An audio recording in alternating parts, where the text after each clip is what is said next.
Puasa bukan hanya sekedar soal tubuh, tetapi soal jiwa. Banyak orang berpuasa, tapi sebenarnya hanya sedang berdiet. Mereka menahan makanan, tetapi hati mereka tidak pernah berubah.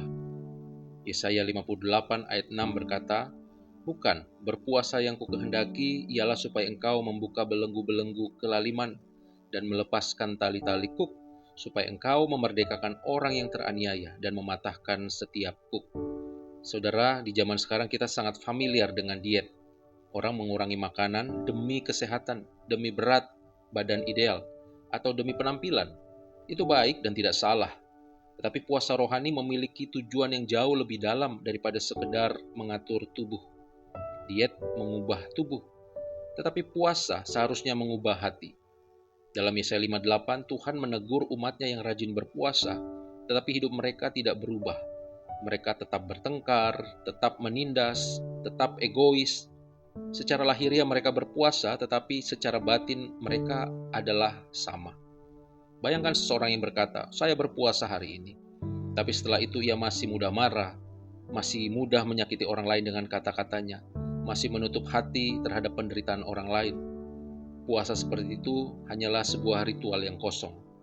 Puasa yang sejati membuat hati kita lebih peka terhadap Tuhan dan juga terhadap sesama. Ketika kita berpuasa dan perut mulai terasa lapar, sebenarnya itu adalah pengingat rohani. Rasa lapar itu seperti sebuah alarm yang berkata, "Berhenti sejenak, ingatlah Tuhan." Setiap rasa lapar menjadi kesempatan untuk berdoa, merenung, dan menyadari bahwa hidup kita bergantung kepada Tuhan. Puasa juga membuka mata hati kita terhadap kebutuhan orang lain. Ketika kita menahan sesuatu untuk diri kita, kita belajar melihat bahwa masih banyak orang lain yang kekurangan. Dan dari situlah hati kita menjadi lebih lembut, lebih peduli, lebih murah hati. Itu sebabnya saudara, puasa bukan sekedar tidak makan.